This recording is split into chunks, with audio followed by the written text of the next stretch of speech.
If you want to make a shoe look grounded and realistic in Photoshop, one of the easiest tricks is learning how to create a good shadow. In this video, I'm going to show you how to create a shoe shadow easily in Photoshop, step by step, using a simple workflow that gives your product images a much more professional look.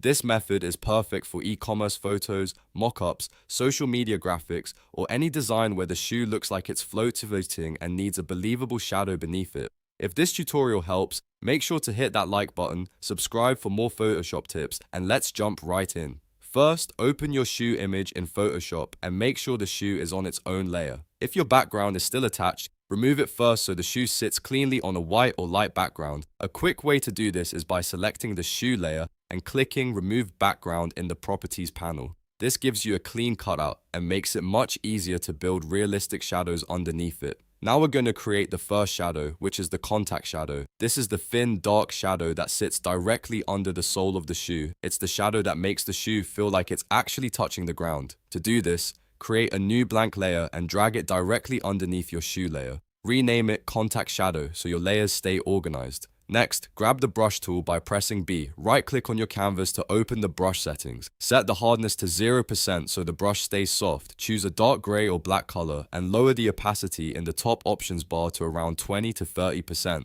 This low opacity is important because it helps you build the shadow gradually instead of making it too heavy all at once. Now, open the brush settings panel from the top menu by going to Window, then Brush Settings. Here, you want to flatten the brush shape so it becomes a thin oval instead of a perfect circle. Reduce the roundness to around 10 to 15%.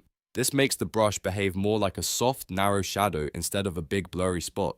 Once that's ready, gently paint a thin, dark stroke directly under the heel and the sole, where the shoe would physically meet the floor. Don't make it too wide. The idea is to keep it subtle and tight to the shoe.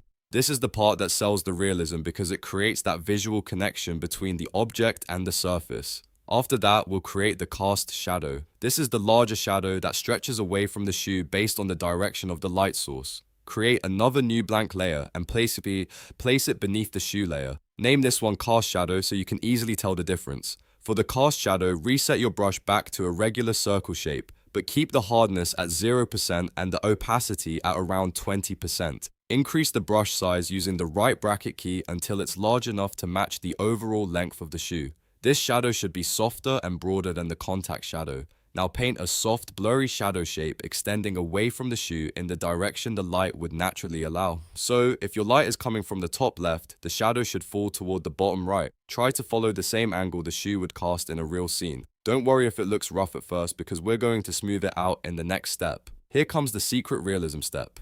Go to the top menu, then choose Filter, Blur, and Gaussian Blur. Increase the blur amount until the edges fade naturally and the shadow blends into the background without looking harsh.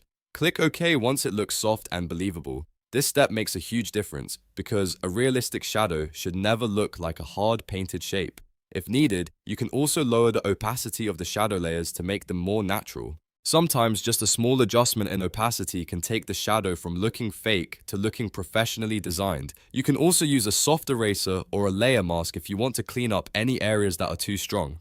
And that's really it. With just a few simple steps, you can create a realistic shoe shadow in Photoshop that gives your image depth, grounding, and a more polished finish. This technique is fast, easy to repeat, and works great for product photos, fashion edits, and promotional graphics. If this video helped you, please give it a like, subscribe for more Photoshop tutorials, and comment below if you want more easy editing tricks like this one. Thanks for watching, and I'll see you in the next tutorial.